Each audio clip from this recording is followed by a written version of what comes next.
That's not good. It's not going to let me keep going until this is saved. Why not? Okay, so if I look at DNA molecule,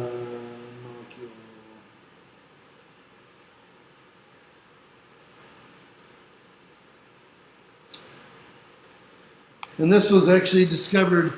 Usually, what you see, usually people that talk about discovery of DNA,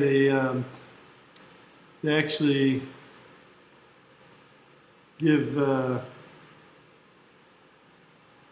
usually give credit to Watson and Crick because they were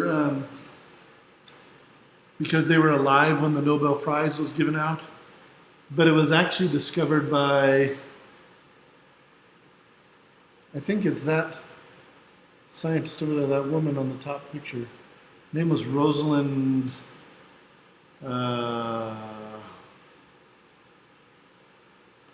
See right here, even in, what is this? Profiles, NIH. It was actually discovered right here.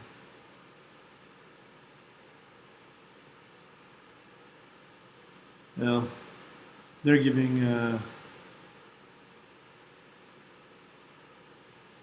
So what Watson and Crick did, right here.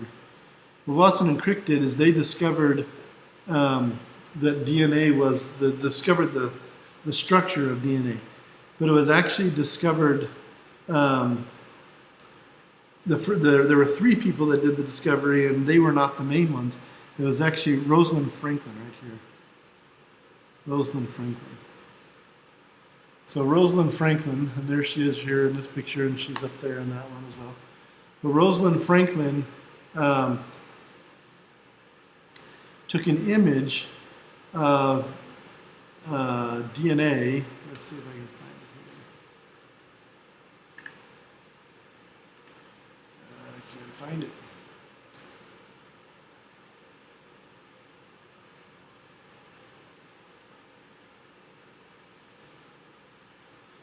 But instead of using regular light, she used X-rays. And these are the images that she got, right?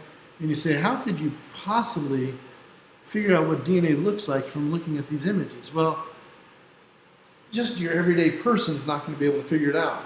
But somebody who is extremely well versed in mathematics and understands how particles fly through things and how they bounce off of things, in other words, they understand physics, the collisions that go on in physics, can take this and make a mathematical model and figure out that DNA is what we call a double helix.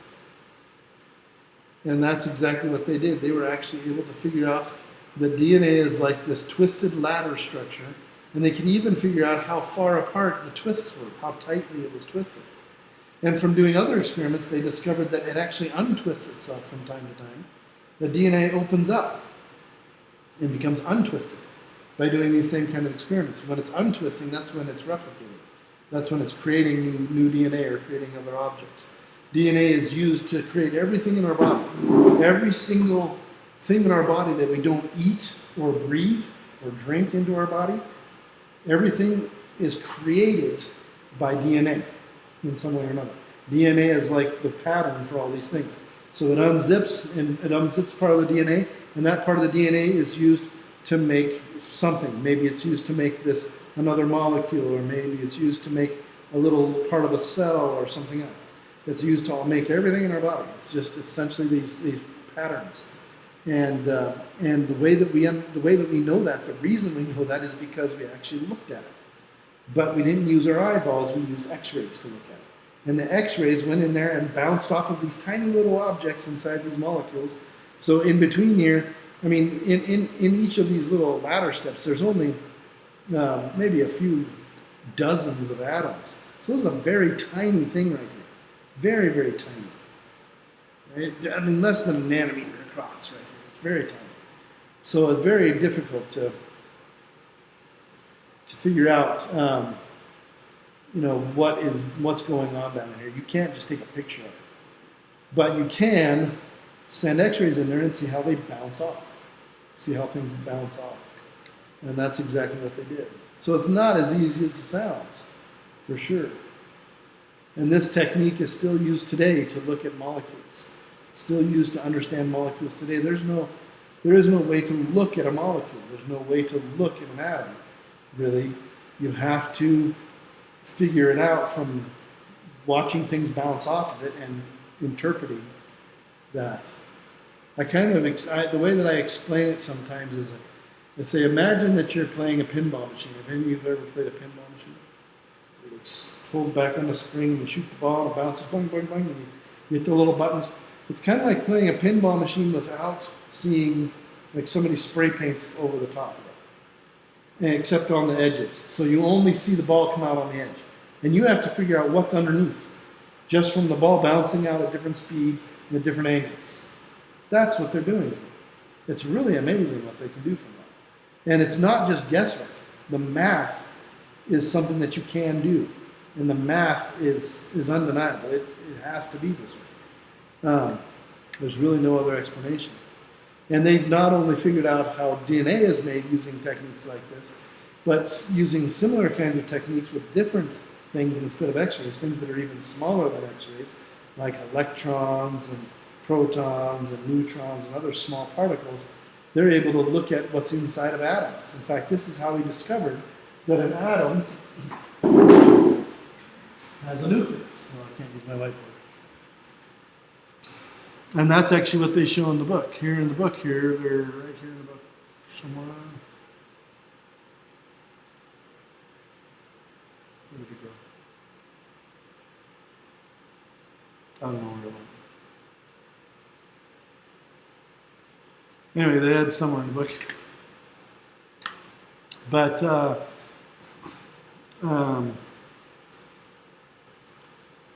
one of the greatest experiments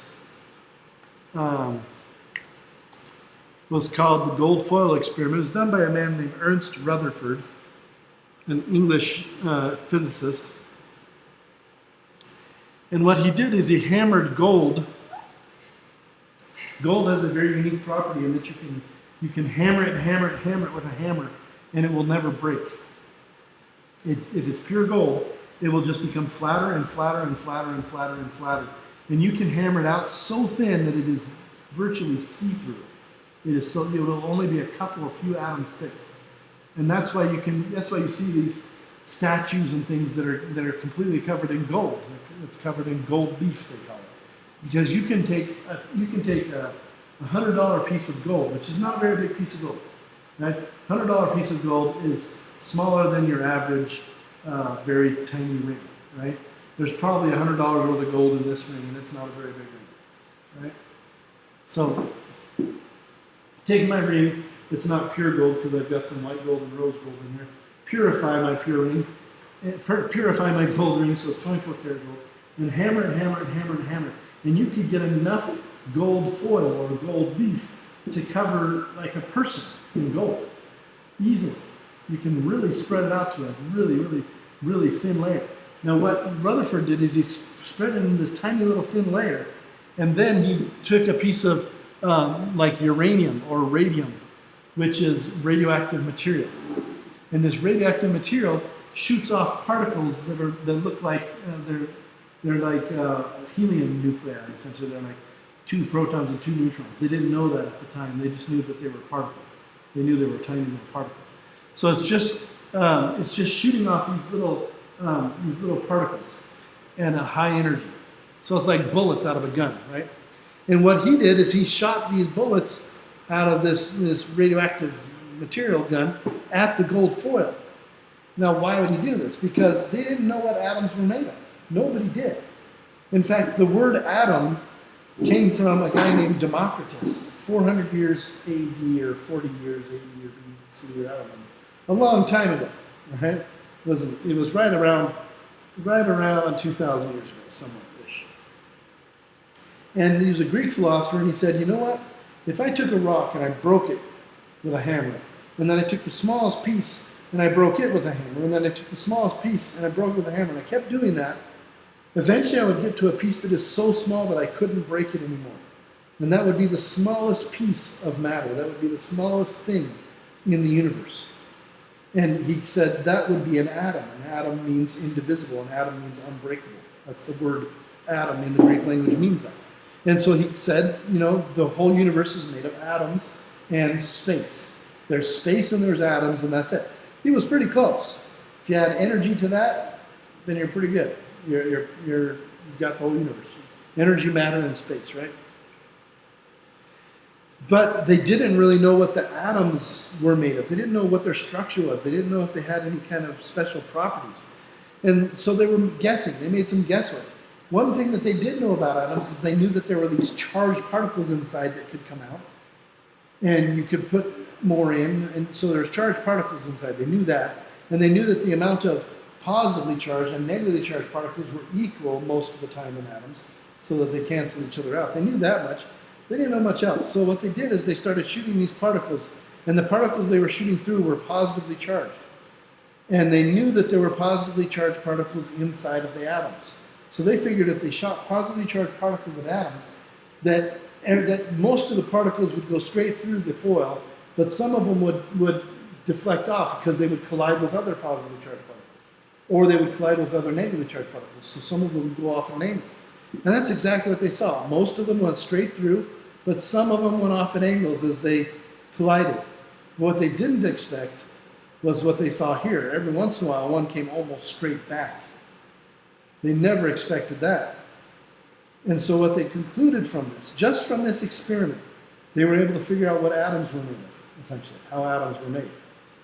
Essentially what they discovered from this experiment is that atoms are mostly free space, that atoms are mostly empty. There's mostly nothing in them. And that's why most of these particles go straight through. They just hit nothing. And then every once in a while, in atoms, there's something that is charged. There's something charged and big somewhere. It's because every once in a while, there's a little collision, not a big collision, but a little collision that knocks one of these little particles off path just a little bit. But that thing that's in there has to be hugely massive, because every once in a while, one of these particles coming through doesn't even get through. It encounters something and it bounces right back out. That really massive thing has to be super small though, because it only happens 1 in every 1,000 particles that goes through. This is not a very good representation, because in real life, 1,000 particles go through and only 1 bounce back. Well, maybe this beam has 900 particles in it. But so essentially they were able to say that atoms are mostly empty space, but at the center there's this super massive thing that's tiny. We call that the nucleus of the atom. You've probably heard of it. Right? That was not discovered because anybody saw it. Nobody has seen it still today. We still don't know what it is really. This is the only experiment that has ever been done that really shows this. And it's very similar to the experiments we're doing. It's just collisions. It's conservation of energy and conservation of momentum in collisions. And that's what they did here. So there's a lot of stuff that came from this very simple idea that we're dealing with. So if we're going to do a problem like this, we're going to determine the final velocity of an unseen object from the scattering of another object. This is that same experiment. And we're not going to use gold foil, we're not going to use alpha particles. In this case, we're going to use a dark room. Our atom is going to be a dark room. And we're going to slide in this 0.25 kilogram object. That's going to be like our beam of particles that we throw through. We're going to slide something in there. It's going to be an icy floor. We're going to slide it on this icy floor. And it's going to hit something that's sitting still in that room, like the nucleus of the atom.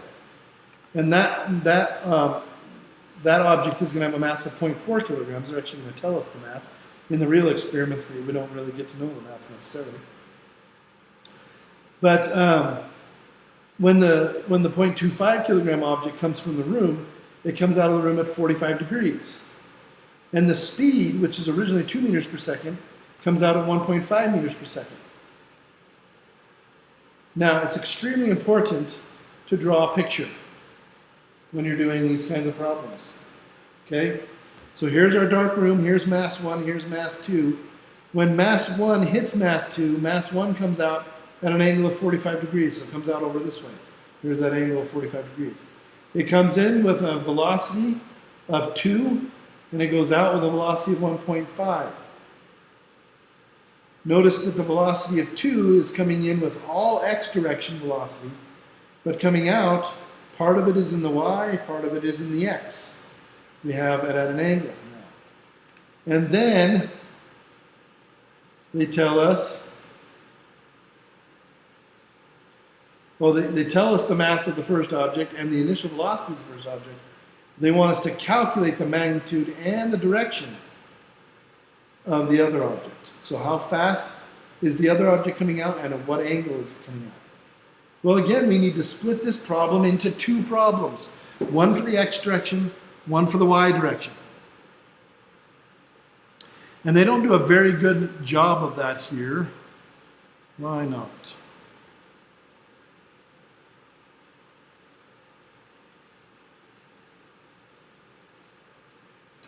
Oh, they're doing a shortcut to the problem.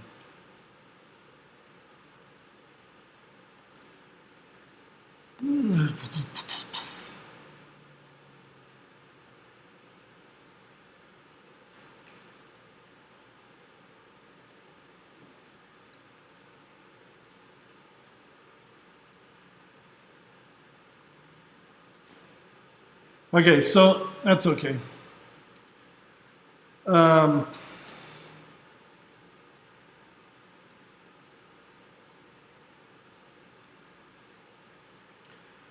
Let's see here. So they're doing this. They're doing this in both dimensions at once, and they're going to do a little bit of a shortcut. They're trying to show us a kind of a trick. I would recommend that we do this not this way really quick, and then we'll come back to it so you can see what happens. So that you can see what actually happens in real life. So we'll start with splitting this problem into two problems. We have our x dimension and our y dimension. And remember, we have an initial 1 coming in this way, 2 is at rest, and then afterwards 1 is going this way, and afterwards 2 is going some other way. We don't really know. We know that this is 45 degrees. 2 will be going some other direction. We don't know which afterwards. We'll just say it's a question mark. We know this one. Right? So conservation of momentum tells us that m1 v1 plus m2 v2 initially in the x direction, v1x, v2x, equals m1 v1x prime, so this is the final ones, plus m2 v2x prime, the final. Okay. And initially, this one is not going at all. This one is 0. This goes to 0 because it's not moving. So we can get rid of that one. That's nice. What do we know? We know the masses. We're good. We know both masses. And we know the velocity of 1 in x, because it's all in x. And the velocity 1 in x final, we can also figure out from the 45-degree angle, and we know the final velocity, because the final velocity they give to us. So let's go ahead and calculate that really quick. It's going to be, in the x direction, it's going to be v1x prime cosine theta. So this one's going to be v1x equals v1x prime cosine, or sorry, not v1x, v1 prime, just the total velocity, cosine theta, where theta equals 45 degrees. So this equation in the end ends up being m1 v1x, sorry, equals v1 cosine theta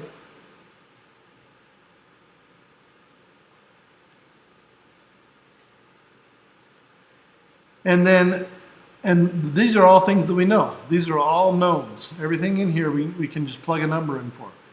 The second part is M2 we don't know, or we do know, we know this one, but the V2x we don't know. But the V2x is going to be some angle, we'll call this one theta 1,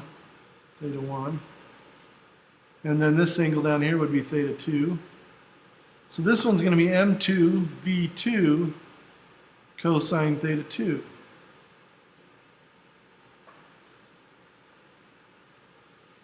And we've got the signs right. They're all going to be going to the right in the right-hand direction, so they're all going to be positive. So that's good. Everything's positive. We know everything in here except for V2, we don't know. And cosine theta 2, we don't know. That's a little tricky, right? So on the y, in the y direction, it's going to be the same thing, M1 V1y now, plus M2 V2y, which of course is going to be 0 again because it's not moving at all to start with, the second mass. And then we have M1 V1 prime y plus M2 V2 prime y. So all three of these this first one on the left side and the first one on the right side are all numbers we know, again. This one over here we're going to modify to be M1 V1 prime sine theta so that we can break it down into its components, right? And the M2 V2 prime y will become V2 prime sine theta 2, where the first one is sine theta 1, right? But again, we know everything in this equation except for those last two things. We know all this, we know all of this, we have numbers for everything here, we can just plug them in. We know mass 2, we just don't know the final velocity of 2, and we don't know theta 2. So we have two equations that have the same unknowns, V2 cosine theta 2, V2 sine theta 2. If you try to plug one of these into another, if you try to solve for one and plug one into the other, you're going to end up with the sine of a cosine, right? You're going to have a sine times a sine of something with a cosine inside of it, or a cosine with a sine inside of it, and it's going to be messy. You never want to do compound trigonometric functions if you can help it. However, there is something else you can do that is kind of nice. So first of all, let's remember we're trying to find these things here. These are the things we're trying to solve for. So let's get them by themselves really quick. Let's solve for everything else. So this would be M1 V1x. Let's subtract the V1 cosine theta 1 from both sides. Just goes away on the right side. And then we're going to divide by M2. And that's going to leave us with V2 prime cosine theta 2.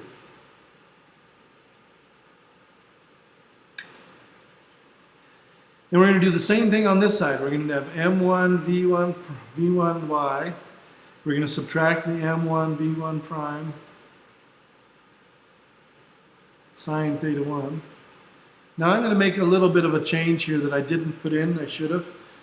Since we know that this first ball is going to go up this direction,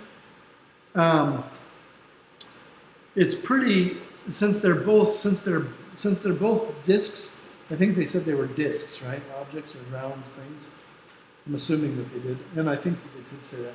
But if they are both discs, then this ball is going to have to go down. There's no other way about it. That's just the way round surfaces work. So I think this one is going to have a y direction of a negative direction here.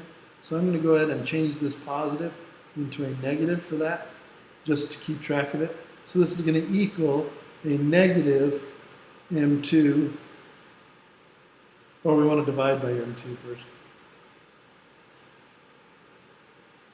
And we'll go ahead and divide by the negative as well, put the negative on this side so that it cancels out over here and cancels out here. And then so that this whole thing up here is just going to equal V2 prime sine theta 2.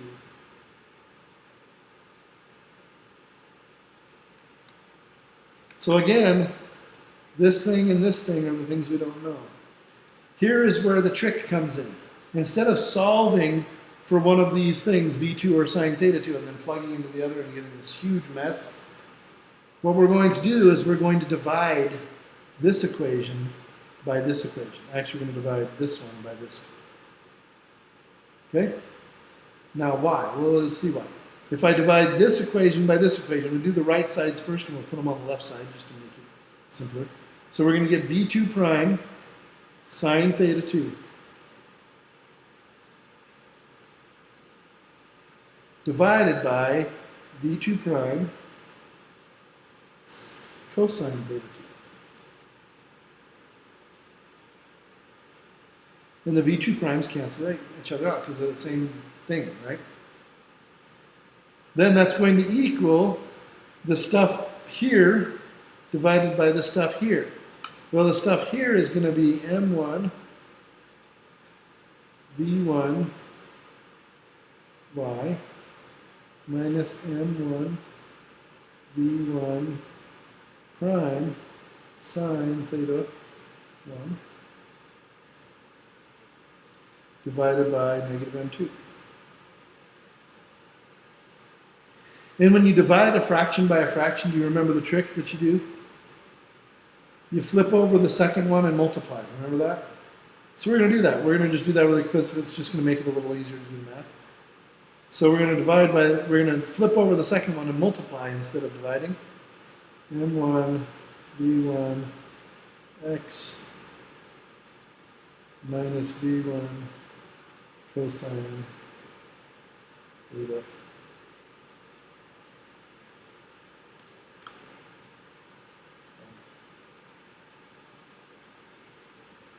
So when we do the math on both sides, what is the sine theta over the cosine of theta? What's sine over cosine in trigonometry? Tangent. So that becomes the tangent of theta 2 equals m1 times m1 v1y minus m1 v1 prime sine theta 1 divided by negative m2. So I'm going to put my negative up here because I like to keep my negative signs in the numerators. So I just multiplied by negative 1 on the top and the bottom, or I divided by negative 1 on the top and bottom. And this is going to be m1 v1x minus v1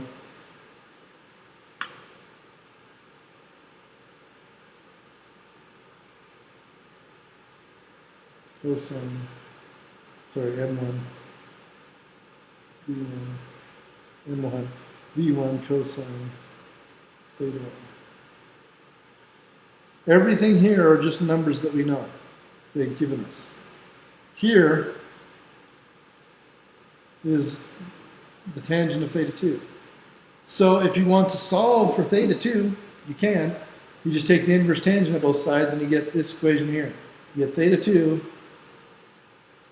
equals the a tangent or tangent negative 1, depending on what your calculator calls it, of this big old thing right here. So you just plug in your numbers into this thing, calculate whatever it is, and hit the arctangent, or hit the tangent to negative 1 button, and you're good to go. That'll give you theta. That'll give you theta 2. That'll give you the angle of the second ball. Once you have theta 2, how do you figure out the speed of the second ball? Do we have an equation up here that tells us the speed of the second ball if we know the theta 2 of the second ball? Each one of these equations has everything we need, right? These ones over here too. We have 4 equations. We can pick any one of these, plug it in, plug in theta 2 into this equation right here. Then we know this, and we know all of this, and we can calculate this. And you're good. Right? Can you see now why at the very beginning of the class I said, learn to organize your work, because this is a pain in the butt.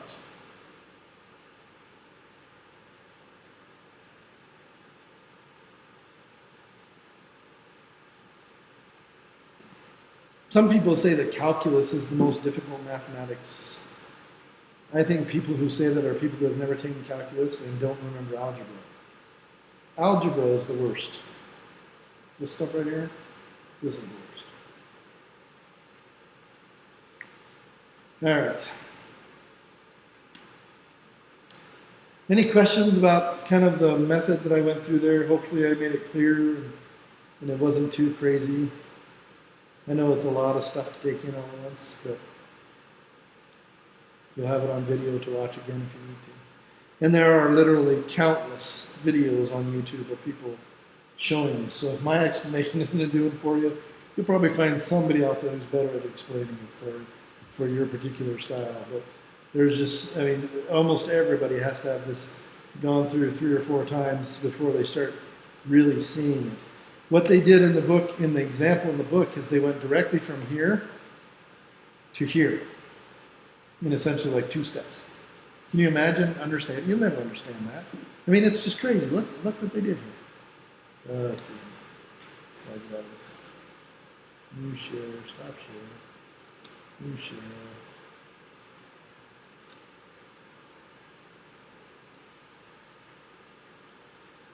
So they start right here. Here's the equation.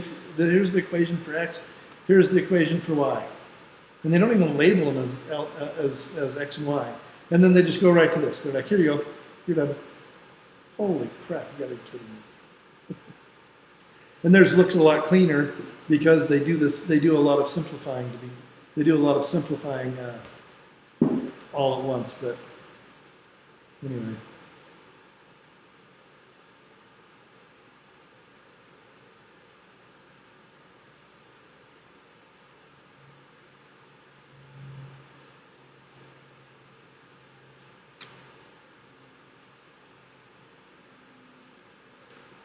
Let's see here. Let's go back to the whiteboard really quick.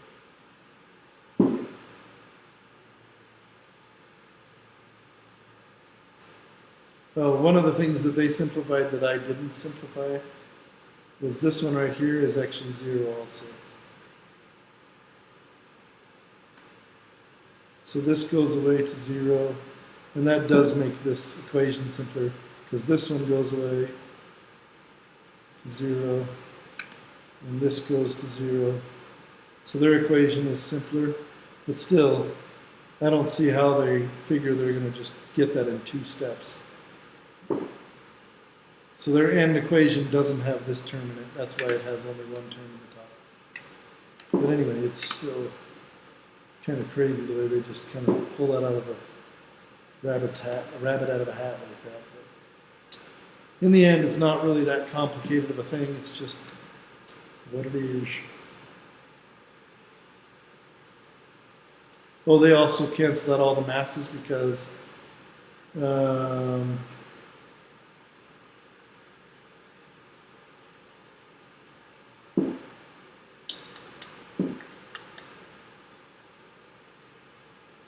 I don't know why they cancel out the masses. Where do they cancel? How do they cancel out the masses?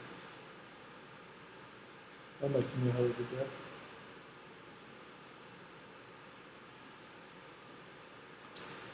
Let's see here.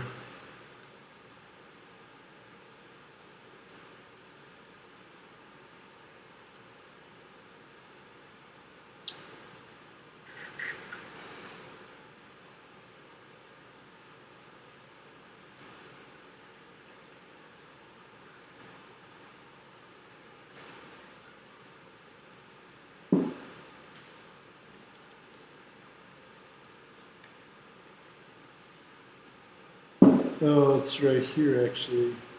I made a mistake. This isn't mass 1. This is mass 2. I made this mistake. That was supposed to be mass 2. So these 2 masses cancel out. And then you're just left with a bunch of mass 1s, and they all cancel each other out. But still, same equation in the end. Okay, so anyway, a lot of work to get to this equation, unless you do it in your head like they do in the book, which is kind of crazy. All right, so that is conservation of momentum in 2 dimensions. What happens if you have elastic collisions? Well, elastic collisions still conserve kinetic energy. So you'd have kinetic energy initially and kinetic energy finally. Now this particular example is kind of interesting because what they're saying is they're doing an elastic collision with 2 objects that have the same mass. In other words, the mass on the left side of the equation, the mass on the right side are equal and they cancel out. And that means you can divide them out on both sides and you get a very simple equation. And it looks essentially like this without the mass. You take the mass off of this equation and you get this equation that says velocity 2 times cosine theta 1 minus theta 2 equals 0. If velocity 2 is not 0, in other words, if the balls are moving at the end, so the situation is you have one ball stopped and one ball coming, rolling at it and hitting it. And then they go off, and they both go off in some directions. If they're both moving when you're done, then the only way that this can be 0 is if the cosine of theta 1 minus theta 2 is equal to 0. And the only way that can be 0 is if the difference between these 2 angles, in other words, this value is 90 degrees. And so what does that mean? This means that when you're playing pool and you're hitting the cue ball at another ball that is stopped, when you hit that ball, unless you hit it straight on and the other ball goes straight and the cue ball stops, or you miss it altogether and you don't hit the ball at all, unless one of those 2 things happens, the angle between the 2 balls, the cue ball and the ball that it hit, will always be 90 degrees. How many of you knew that? Because it is true. And everybody who plays pool professionally knows that. And this does not take into account spin on the ball. If you put spin on the ball, this changes things. But if you just hit the ball clean and straight, and it hits the cue ball hits another ball that's stationary, and those 2 balls go off at angles, you measure the difference between those 2 angles. In other words, the angle between the 2 balls' final trajectories, and they will be 90-degree angle. And this is why professional pool players are so good. You know, you'll see a professional pool player do this, boom, and one ball will go in the corner pocket, and the other one will hit another ball and go in the side pocket. And you're like, are you kidding me? And it wasn't on accident. It wasn't an accident. They looked at the table and they said, look, there's a 90-degree angle between those 2 balls and where the cue ball could hit. Right? And so it's something that they try to do all the time, that they try to take advantage of.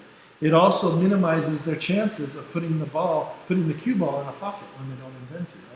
That happens to me all the time playing pool, because I'm not very good. But I'll hit a ball into the corner pocket or the side pocket, and the other one will go rolling off into the corner pocket or something, right? And then you're just frustrated. But everybody who's very good at pool always looks for that. They say, okay, if I hit this ball and it goes in that corner pocket, what is 90 degrees from that? Oh, it's another pocket. I better not do that, right? That's not a good shot. So, very funny story about this. I had completely forgotten this. I took this class in my freshman year, 1992. That was a long time ago, right? Many of you born in 1992? No, how after 92? Okay. So before you were born. In 1992, I was taking this class at Brigham Young University. And then I took 4 years off and went and worked as a swim coach and a lifeguard and a construction guy, and did all kinds of jobs, truck driver, did all kinds of crazy jobs for years. And then I finally decided to go back to school because I got married and decided I needed to have a responsible life and a good job. So I went back to school 4 years later, and then I took the second half of this class and a whole bunch of other classes. And then I got completely done, and it was close to graduation, and I wanted to go on and get my PhD in physics. And to take your PhD in physics, you have to go take a class, you have to take a test that takes 1 full day, and they can ask you any question in the world, essentially. And it's a terrible test. Essentially, if you score above like the 5th percentile, you've done pretty good. If you score above the 50th percentile, you're just amazing. Like you can go anywhere you want. So anyway, it was a fun test. It was really painful. But me and my brother were, like 2 days before this, me and my brother were talking, and he had just taken this class. And he said, oh, I love this class that I'm taking because I learned how I play pool better. And he told me about this, and I said, I totally forgot about that. And then I went into it. It was like the 5th question on the test. I could just write down the answer because I had talked to my brother like 2 days before. It was kind of nice. Anyway.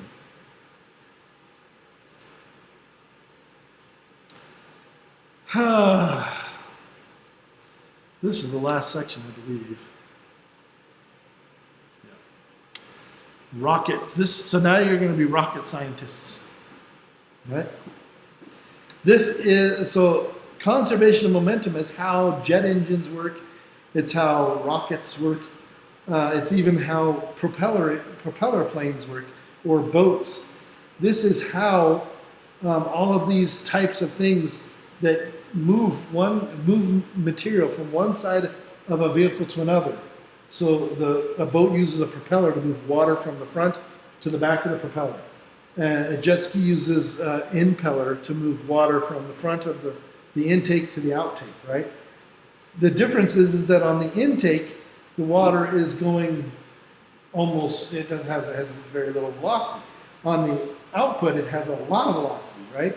In other words, what the motor does on the plane or the jet or the whatever, what it does is it increases the velocity or it increases the momentum of the material, the air or the water or whatever it is, right? It increases the momentum of it. So that at the back end, all of a sudden this air or this water or something has a lot of momentum going this way. But it initially had zero momentum, especially relative to the boat or the car, or not the car, boat or plane. This doesn't work for cars really. So if all of a sudden this water has this momentum this way, then the plane or the boat has to have equal momentum this way in order for momentum to be conserved, right? And that's how it goes forward. It creates this momentum. It's like the cannon and the cannonball. The ball goes this way, the cannon goes this way. In our case, the boat pushes the water this way, and the boat goes that way. Plain and simple. So it becomes a matter of conservation of momentum once again. In rockets, it's kind of interesting because in rockets, the fuel is the thing that gets pushed out. It's not something that's outside of the jet or the boat. It's something that's inside the rocket. So they fill it full of fuel and then they light a match. And it expands, and as it expands, it tries to get out of the rocket. And they make a little place at the bottom of the rocket called the nozzle where it can get out. So you have all this expanding gas going out the bottom of the rocket super fast with a lot of momentum, and then the rocket has to have momentum in the other direction in order for you to conserve momentum. But the mass of the rocket is changing. Why is the mass of the rocket changing?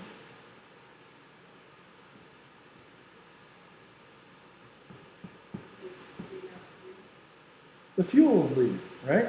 This is also true in boats and in jets. They're also changing their mass as they use up fuel. But with rockets, it's extreme because that's really the only thing that's happening. They're not pulling in any air. They're not pushing any water. The only thing that causes the rocket to go forward is the expulsion of this gas. So in a rocket that is humongous, like the biggest rocket we've ever built is the Saturn V rocket that took us to the moon. And I have to mention this because this is the 50th anniversary of going to the moon, of us landing on the moon and actually walking on the moon, Apollo 11. So here is the actual Apollo 11 Saturn V rocket that took us to the moon. This thing is like, I want to say, it's tall. This thing is big. It's bigger than any building in North Platte by far. I want to say at least 30 or 40 stories. This goes up. So the very top of this is about 1 story tall. That thing right there, the capsule, that's about 10 feet tall. And you can see this is a lot bigger than that, right? This from right here all the way up to right here is all fuel, essentially. It's just full of fuel and rocketry parts. The nozzles that goes out. So that's a lot of fuel. And it's a pretty powerful stuff right Okay, let's see. Yeah, classic rocket 75.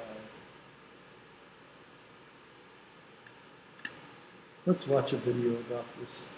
This will help us to learn more.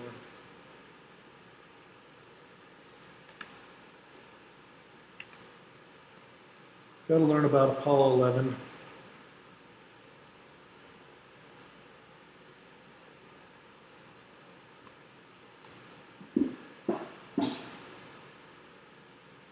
I don't want to watch an hour and 22 minutes.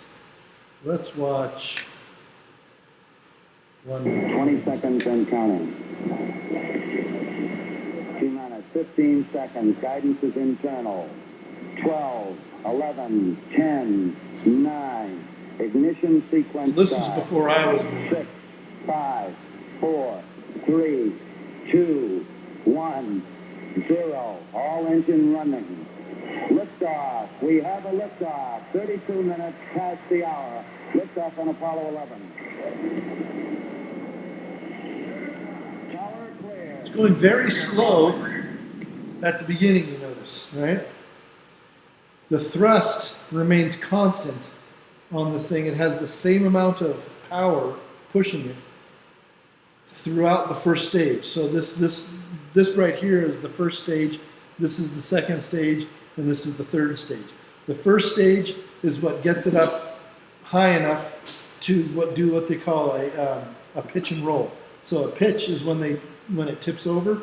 So they'll pitch it over and then they'll roll it over. So that's pitch and roll. And then that's where right at the pitch stage, I think they actually right before the roll stage, or maybe. But anyway, somewhere in that they actually eject the first stage. And the second stage is a whole new rocket booster that will take from there, and that pushes them sideways. They have to get up really high above the Earth, then they have to go sideways super fast to get into orbit. I think it's 11,000 meters per second or something like that they have to be going before they will get into orbit. And they want to be high enough, of course, that they're in space. Because if you're not in space, then you have all kinds of friction in the air, and you're just going to fall to Earth again. So you have to get up into space and then get into orbit. And then the final and third stage was this one here. That one is the one that gets them to the moon. So once they're in orbit around the Earth, then they're coming around the Earth, they fire the third one to go off to the moon. And then technically they do have other stages. They have a stage that slows them down once they get to the moon so that they can get into orbit around the moon. Then they have the lunar lander that had its own rockets that lowered them to the moon. And then it also had another rocket on it that took them off from the moon, a separate rocket entirely. So 2 rockets went down the moon, 1 came up, they left 1 on the moon. And left a car on the moon. Did you know that? They made a little moon buggy, and they took it to the moon and drove around the moon, and then they left it there with the keys in it and everything. Nobody's going to take it out. But anyway, so they and then they launched back up to the one that was in orbit. Only 2 people went down to the surface. 1 person stayed in orbit, and then they reconnected, got back into the other one, and then they reused the rocket that slowed them down. They reused that one again, which was the only rocket that they used twice in the whole mission. And they used that one again to launch them back to Earth. And then they also used that rocket to slow them down again when they got to Earth, and then they used the friction of the. So lots of rockets on this thing. Neil Armstrong reporting the roll situation. Oh, the thing that I really want to say is that as it's going up, it has the same thrust all the time, though. But every second it's going, it's accelerating more and more and more because it's losing mass. So when it gets smaller, that same amount of thrust makes it go way faster. So it goes very slow at the beginning, but doesn't take very long before it's really moving.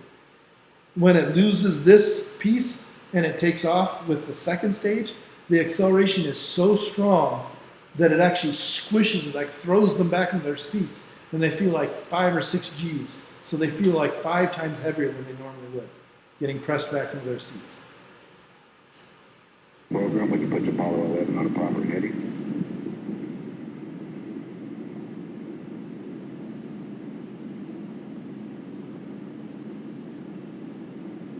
Plus 30 seconds.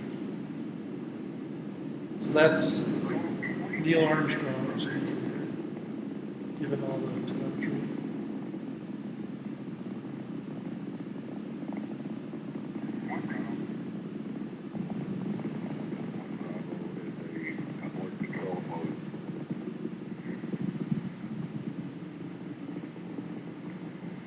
Altitude's 2 miles.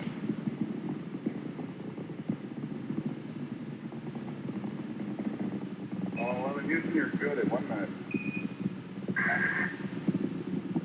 Downrange 1 mile, altitude 3, 4 miles now. They're going much, much faster. Velocity You can see they've already 2,125 pitched feet over, per second. and they've already started to roll. Looking through telescopes now. So anyway, very cool stuff. I'll get out of this.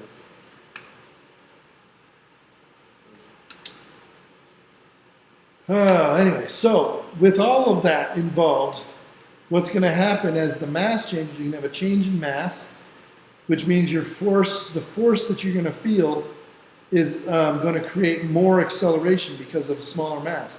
Instead of having a changing acceleration due to a changing force, you have a changing acceleration due to a changing mass. So the more rocket fuel you burn, the faster, the more you accelerate. And it becomes very, very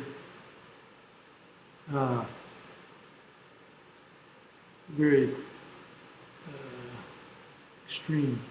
So they do the math for us down here because it involves some things that we maybe aren't requiring of you to do.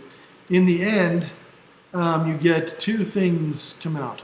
Right here, the velocity of the rocket is equal to the velocity of the exhaust times the natural log of the initial mass of the rocket over the mass of the rocket without its fuel. So this is the mass of the rocket with the fuel, mass of the rocket without the fuel. The natural log on your calculator should just look like an ln. So you have to take this fraction and take the natural log of it, multiply by the exhaust velocity, and that will tell you the velocity, the final velocity of a rocket that's initially at rest. Then, if you want to know,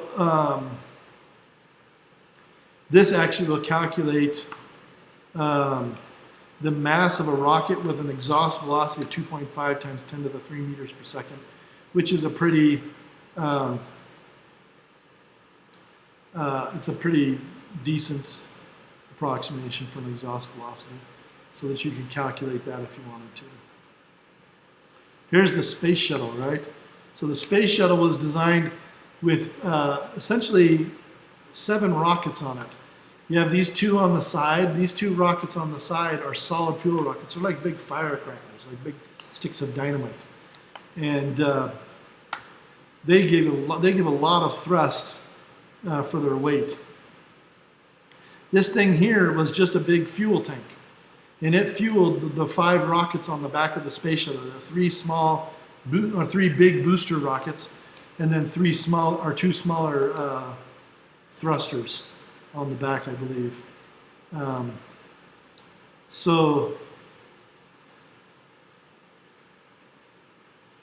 believe it or not, as big as this looks, it was not nearly as big as the Saturn V, and did not have nearly the power of the Saturn V. The space shuttle does not have enough rocket power, does not have enough thrust to even break orbit. It doesn't have enough thrust to get away from the Earth, especially because of the size of the space shuttle. It was so big, since it was designed to glide back in.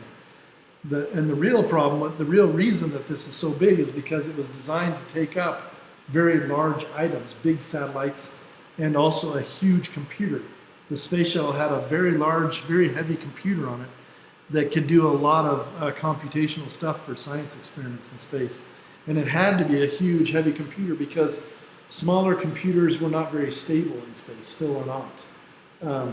In space, there's a lot of radiation that messes with computers. It's getting better with the newer solid-state computers that we have. It's getting much better. So the next generation of computers in space is doing better. But it's kind of, I mean, pretty much the the heaviest thing on here was either a big satellite or the computer that was on this was an iron core computer that was kind of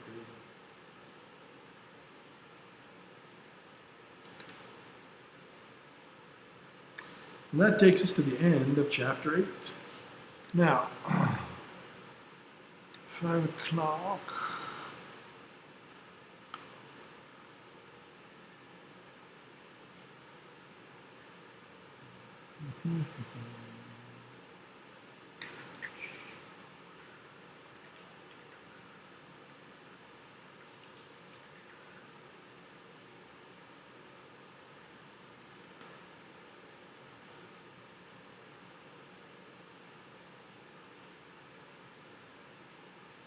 I saw that most of you had started chapter 8. I'm guessing that you'll probably want at least another day to finish that up. Is that a reasonable assumption? Is another day okay enough, or do you want another 2 days, or what?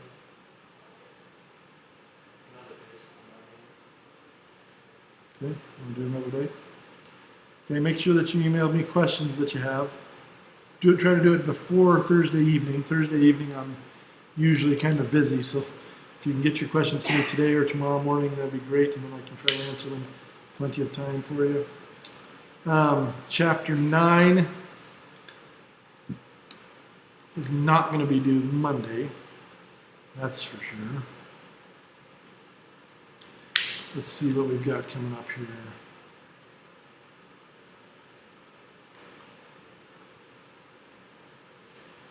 Chapter 9 is statics and torque and rotational motion and momentum. So I mentioned to you at the beginning of class that this class is really tough at the beginning and then it kind of slows down at the end.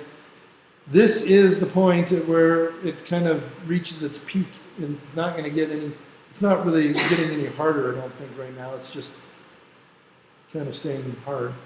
But right here, when we started getting into fluid and temperature and heat and stuff, this is where it actually starts getting a little easier. And I would even say that the last couple chapters are just super easy. But we usually cover those in like 1 week. These 16 and 17, we'll just do one day, one the next day, and call it good. But 15, probably 11 through 15 are not really terribly difficult either. There's maybe a lot of problems to do, maybe a few more problems than normal, but pretty simple calculations. We're not dealing with vectors anymore from here on out. We're not dealing with kinematics much anymore or anything. It's just a bunch of stuff that we kind of throw in here at the end so that you get a basic understanding of these things before you finish up this class. So that's something to look forward to. And let's actually take a look at chapter 9 just to start off a little bit so that we're not completely behind on Monday when we finish up chapter 9. So in chapters 9 and 10, what we're going to be going into is rotational dynamics, essentially.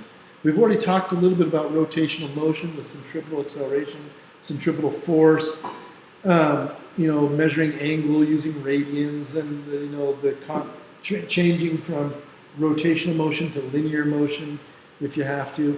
We talked a little bit about that, but now and that's what we essentially call that rotational kinematics, which we did mention.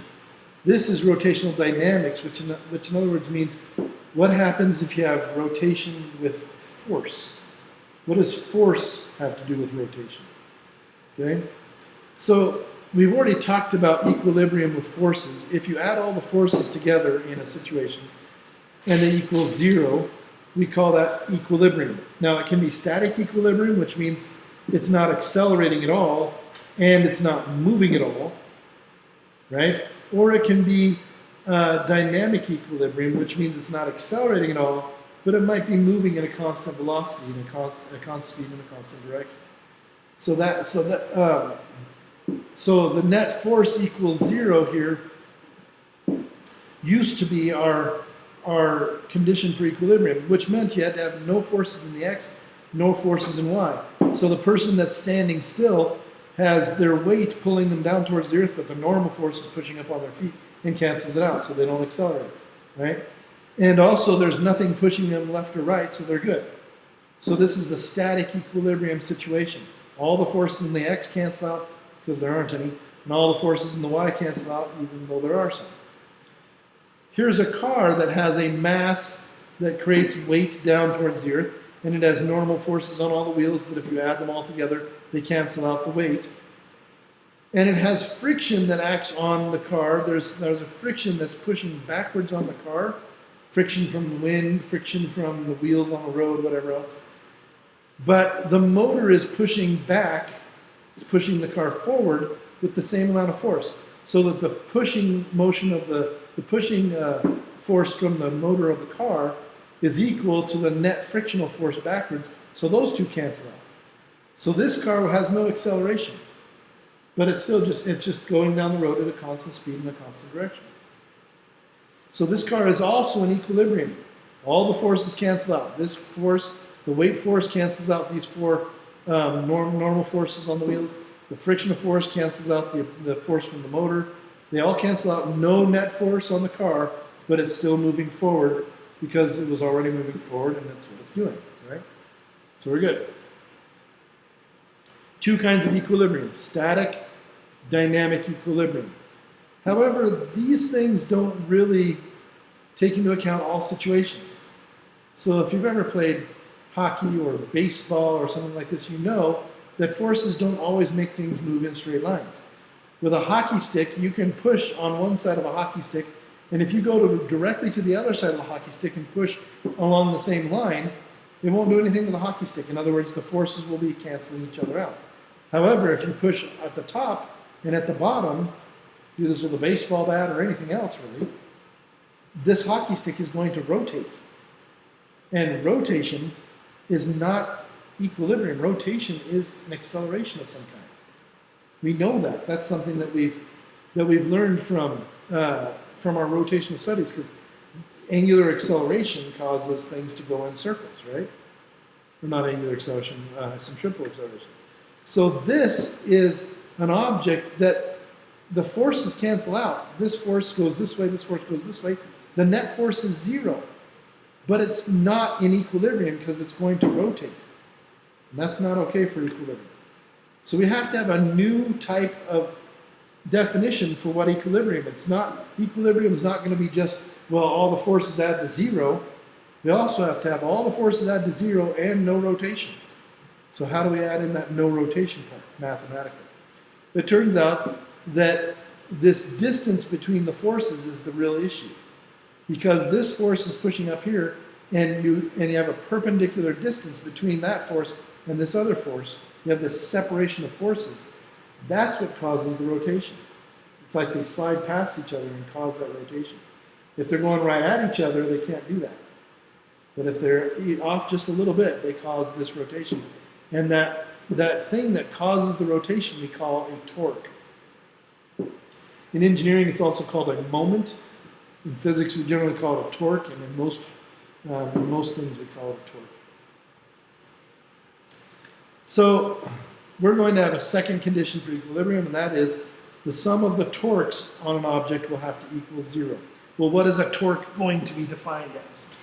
A torque is going to be defined as one of these forces that is off center from some other force, and the distance that it is off kilter, that it's off center.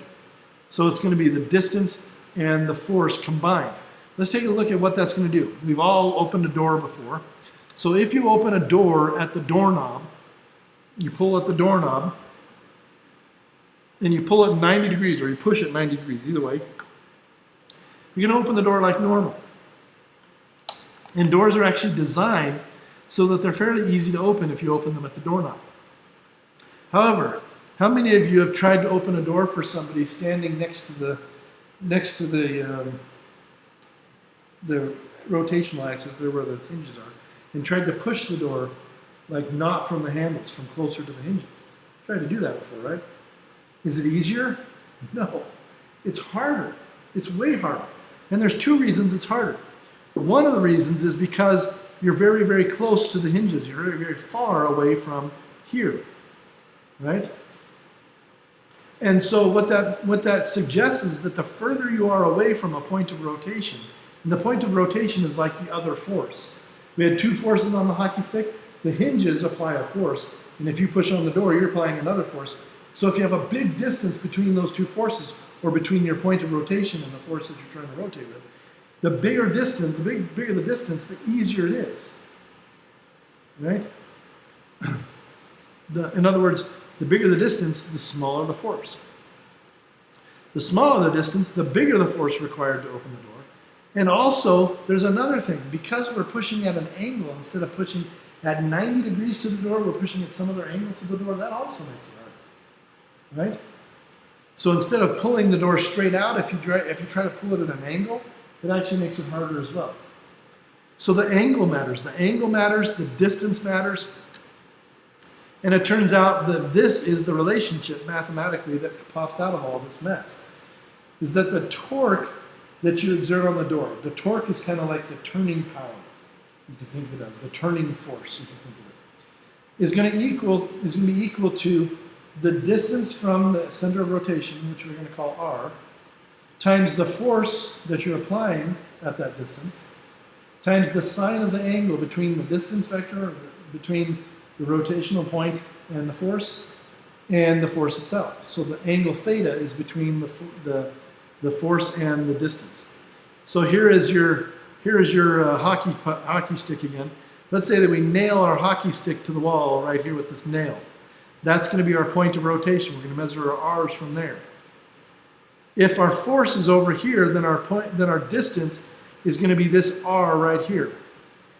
And our force is going to be this force here. And you can see that there's an angle between those two. That would be the angle theta. The sine of that angle theta, actually they're using this as the angle theta, it doesn't matter, either one would work. But the sine of that angle theta is essentially going to give you a projection to this distance, r perpendicular. So r times sine theta actually changes this r into this r. So what you really need is the perpendicular distance between either the two forces or the force and the rotational point, the point of rotation. If we did it up here, put our nail up here, we would have this r, which is already perpendicular, right, to this force. This distance is already perpendicular to this force, and the sine of 90 is 1, so the sine of theta will just become 1, and you just get r times f. So if your force is at a 90-degree angle to the distance between your force and your point of rotation, then you just have to do distance times force, because the sine of 90 is 1. If it's at some other angle, you're going to have to measure that angle or figure out that angle and use the sine of the theta times r times force. And this is our second condition for equilibrium. If all of our forces add to 0 and all the torques add to 0, then you will get no acceleration along lines any direction, and you will get no angular spinning, no angular acceleration. So this is our second condition of equilibrium. The first condition of equilibrium, the sum of the forces equals 0, requires you to check the forces in the x direction and the y direction, both directions. The torque one doesn't care. The torque one is not in the x or the y, it's in every dimension. So the torques, for 2 dimensions, it's just all the torques, right? So in 2 dimensions, the net torque, it doesn't matter what dimension you're talking about. You don't split that into x and y dimensions, just the forces. So here's a classic example. The children on the, what do they call this? Seesaw, right? Seesaw. It's like this is like a de-braining machine for kids, right? One kid gets really high and the other person jumps off and the kid goes flying down and wham, and their brain falls out from the impact. It's like the most crazy toy ever. Well, maybe not ever.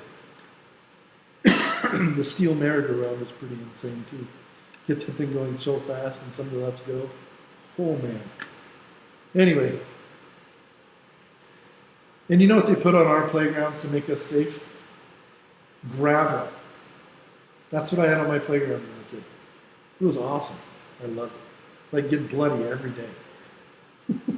We had like these towers on our playground. You could go up like a story and a half, like 12, 14 feet high. You can climb up ladders and nets and get up on top of them. And there's just like this thin layer of gravel on hard dirt at the bottom. It was so great. Such a fun time to be a kid. Anyway, so in this case, we have a kid with a smaller mass, smaller weight, and a kid with a bigger weight.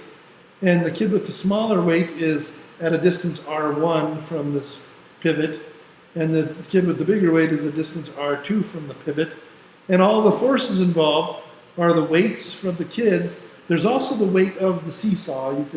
You can consider the seesaw to have some weight acting on its center of mass downward. But then there's the normal force or the pivot force upward here. So all the weights downward plus this force that's acting on this pivot upward will have to cancel out. Otherwise this thing's going to break or they're going to fall through the earth or something, right? But also the torques have to be equal. So over here we have a force that's down this way and this distance. So this weight times this distance, since it's a 90-degree angle, we don't have to worry about the angle, right? This weight times this distance has to equal this weight times this distance in order for them to stay where they're at, to not rotate and to not fall through the earth or fly up in the sky. Right? So that's what we're trying to do. We're trying to balance out these torques. But what we haven't told you is that torques have sign. Torques are a vector. It's what we call a pseudo-vector. It's a vector that we just kind of made up. So we're going to make up the direction for them as well. We're going to say, and this is kind of true for all physicists in the world and engineers, when you're looking at a problem, if it goes counterclockwise, we're going to call that positive torque. If the torque would make it go counterclockwise, we're going to call that positive torque. If the torque would make it go clockwise, it will be negative, right? Now you can also just use clockwise, counterclockwise, and know that those two things are opposite. That works too. But you have to realize that a positive torque and a negative torque can cancel each other out, and a clockwise torque and a counterclockwise torque can cancel each other out. Right? So now let's see how to do this problem. We have our conditions of equilibrium, which are some of the forces in x have to equal 0, some of the forces in y have to equal 0, and the net torque has to equal 0 for us to have equilibrium. We're trying to get equilibrium. Right here it says, two children are balanced on a seesaw. That means equilibrium. They give us the mass of the child. They tell us how far they're sitting, the first child. They tell us the mass of the second child. They don't tell us how far she is from the pivot. And they want us also to know what this force is. They want to know what the pivot force is that counteracts these two forces.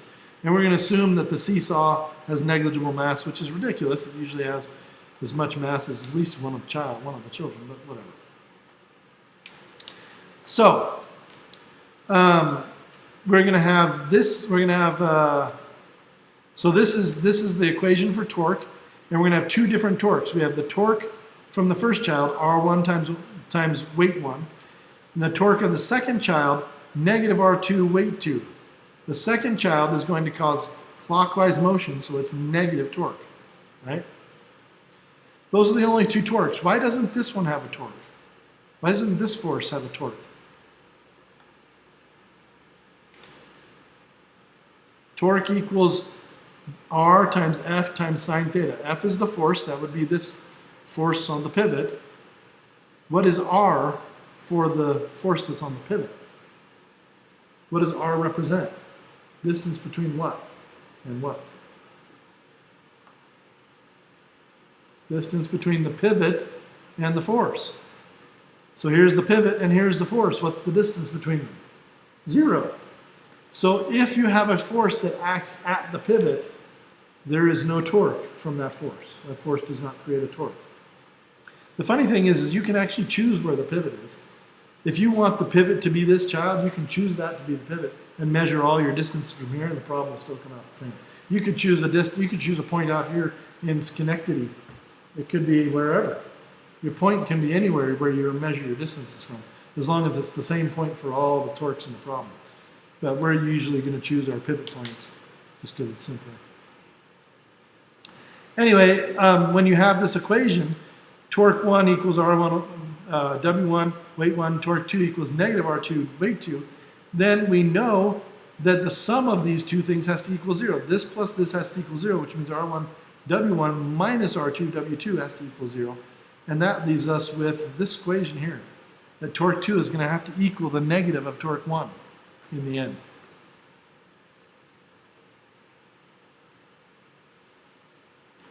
So that actually gives us this equation, because torque 2 has a negative sign on it. And so we end up with these two being equal, and we know everything in here except for R2. So we solve it for R2, and we get this equation. We plug in the weights M2G and M1G, and the G's cancel out. And this equation tells us the distance for the second child is equal to the distance of the first child times the mass of the first over the mass of the second. We're done. Calculate it, and we get 1.3 meters. Now, the first child was 1.6 meters away. They were a further distance, but a smaller weight. This one's a shorter distance, but a bigger weight. Does that make sense? If you have a smaller force at a bigger distance, you can get a big, this is like pushing the door open at the door handle, right? Small force, but a big distance. This is the person trying to hold the door shut, but they're holding it closer into the hinges. They have to push harder. They have to have a bigger weight at a so shorter distance, right? So that makes sense. It's a shorter distance, and that's great. Now, how do we calculate this force right here? Well, another condition of equilibrium is to add all your forces in the x direction that have to equal 0, and to add the forces in the y direction equal 0. That's what they do here. Force on the pivot is upward, so it's positive. The two weight forces are downward, they're negative.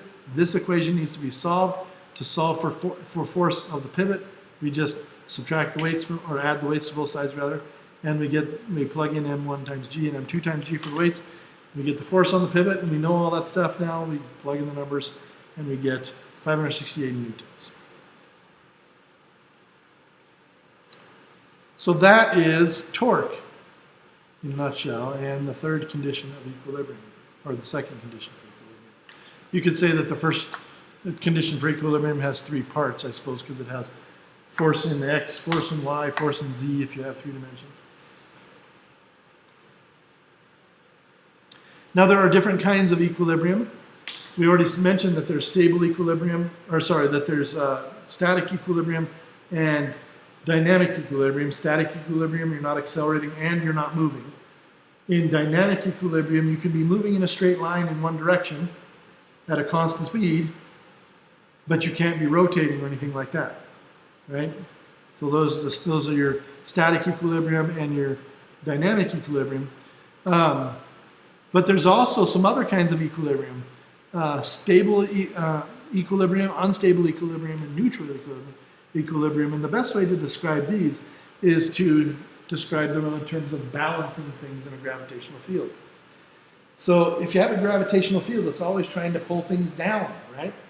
If you're in equilibrium, and I always think this is a man balancing a child because it looks more like a child, but they say it's a toy doll.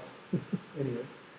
If you balance something in a gravitational field, you can have it in a state of unstable equilibrium like this. Why would this be considered unstable, you think?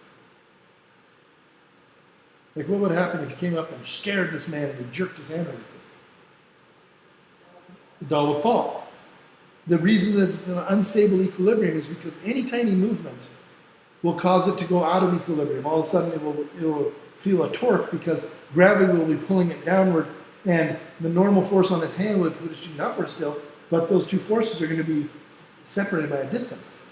So you're going to have that twisting effect, and the doll rolls off his hand and spins to the ground, right? In this case, we have a pencil that is a fairly wide pencil, apparently, and it has its weight pulling it down and its normal force pushing it up, and the pivot point is here. But if it's wide enough and you push it to one side, it will rock back to where it was and kind of find its happy place again. I don't like this particular example. I much prefer it to be like a pyramid. Maybe they should have just continued it down here. A pyramid is very stable equilibrium because it's really hard to push it over. You can't just give it a nudge and it's gone. You have to really push hard for a long time, with long distance, to get it to roll over, right? If you just give it a little flick, it just rocks back and forth, finds its happy place again.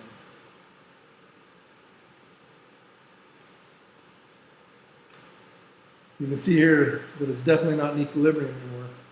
Its weight and its normal force are separated by a distance here. And it's even separated by a distance here, but this one is going to cause it to rock back this way, back into equilibrium, right? This is definitely an unstable equilibrium if you can get it to balance here, right?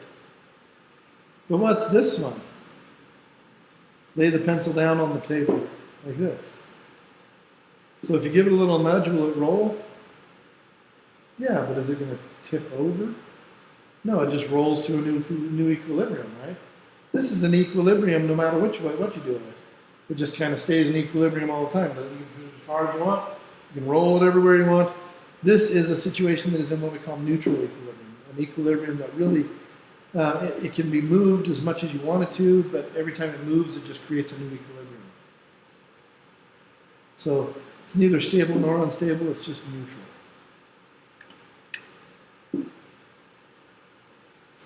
So why would athletes have an advantage to getting down in this crouching ready position, they call it, or the athletic position? Why does that? What kind of an advantage does that give an athlete?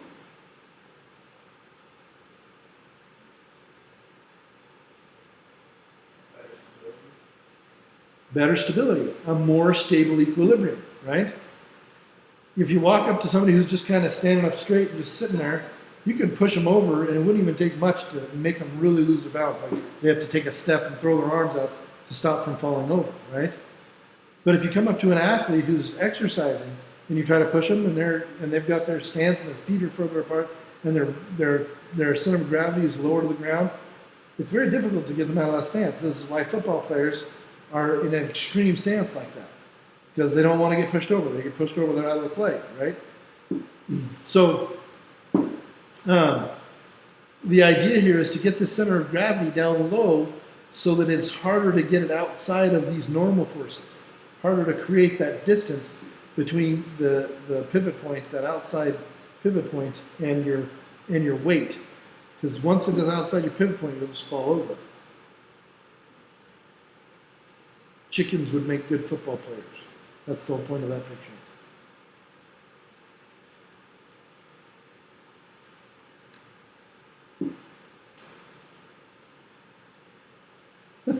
We've all been sitting here all quietly, doesn't know what to do with us.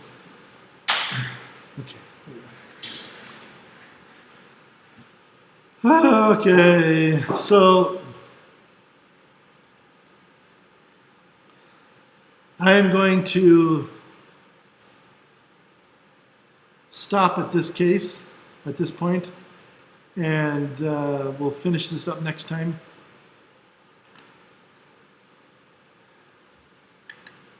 We call it good. All right. Have a good day. Does anybody have any questions before we break for the day? I have a question.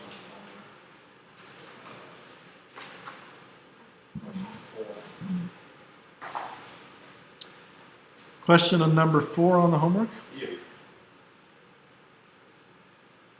Chapter 8? Yeah.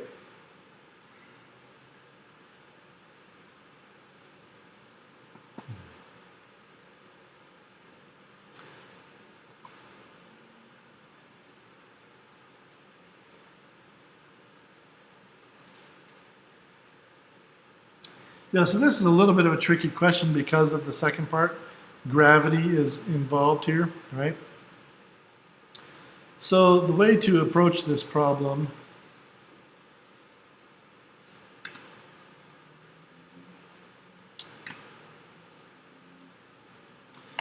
is like this. So you've got your impulse theorem, net force, delta t, that's equal to your change in momentum. And your change in momentum is mass, velocity final, minus mass, velocity initial. Right? And let's see, what do they want to know?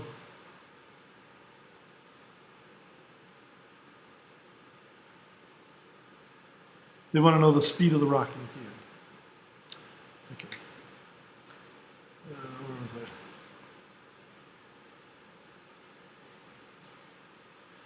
So this is what they want to know. V final.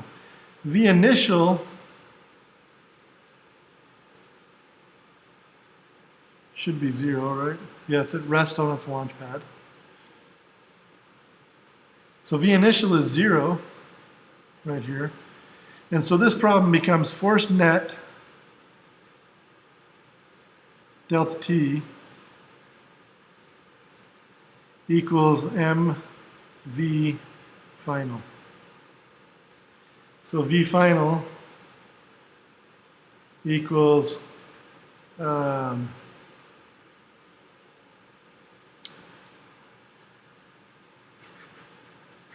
actually, I'm not going to solve for that yet.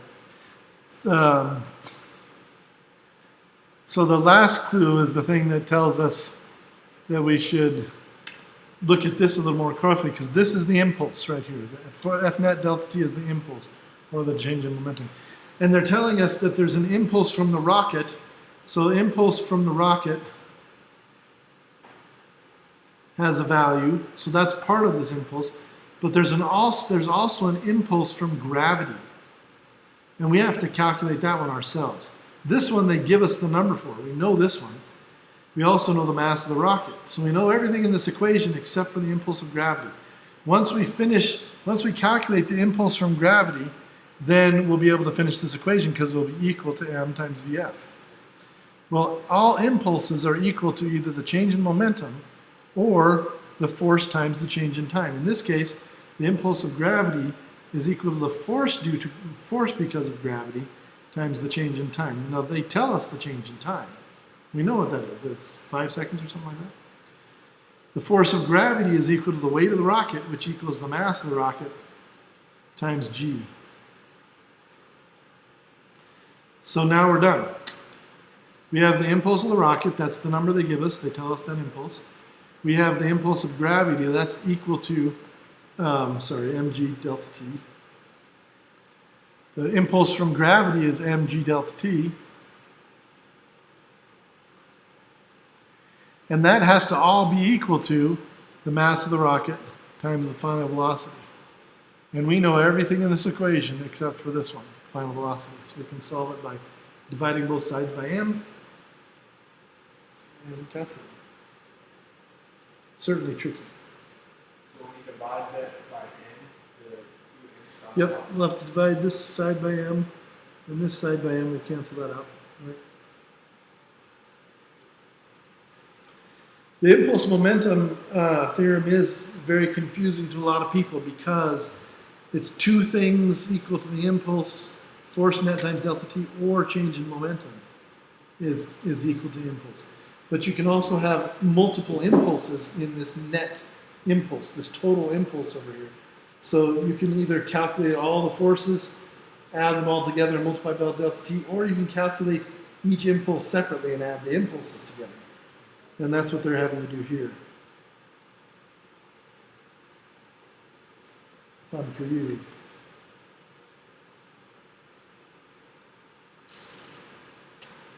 Any other questions? Number 20.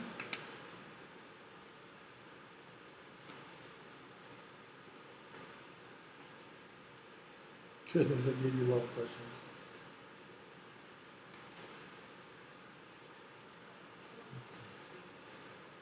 Maybe not. Maybe it was 46.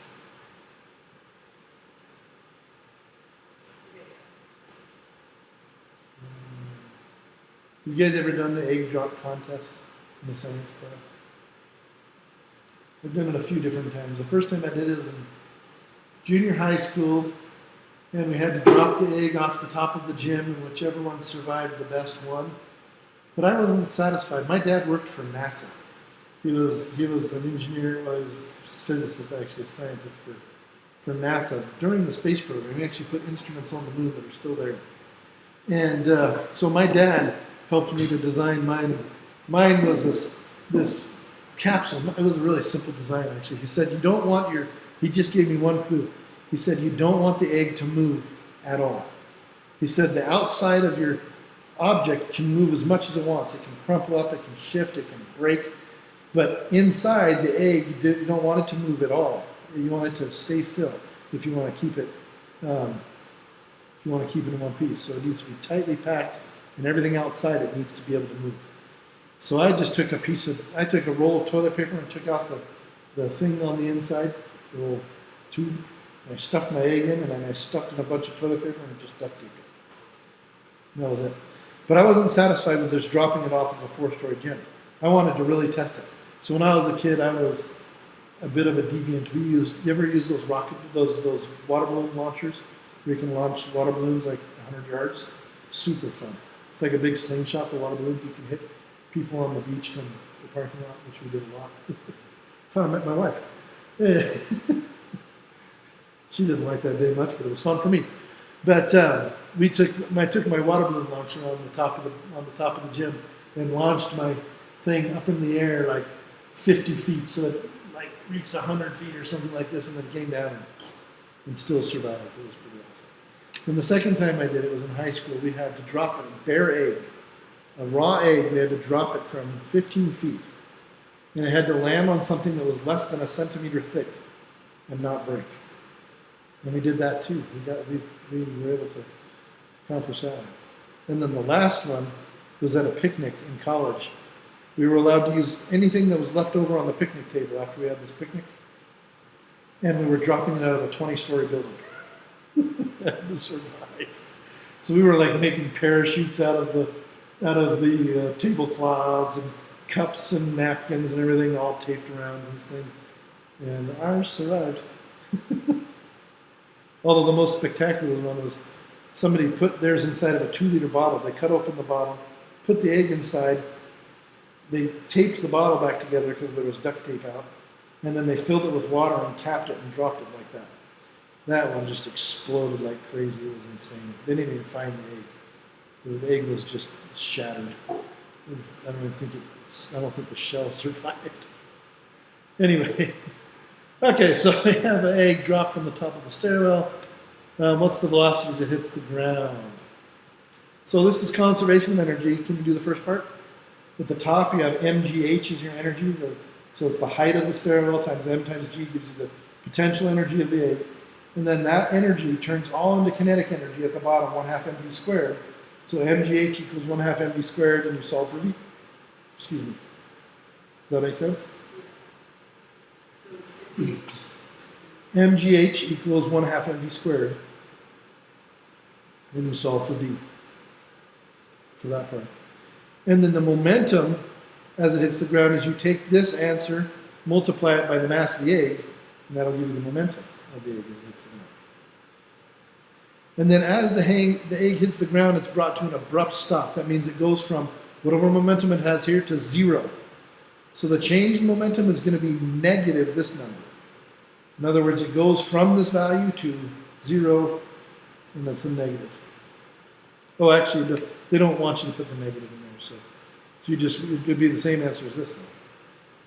All the momentum goes to 0, right? And then they say it takes 25 newtons of force to break an egg. How long will the impact be if the force on the egg is 25 newtons?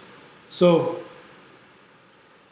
this is that force times time thing. Force times delta t equals change in momentum. So this number will equal the force, 25 newtons, times the t, and then you solve for the t.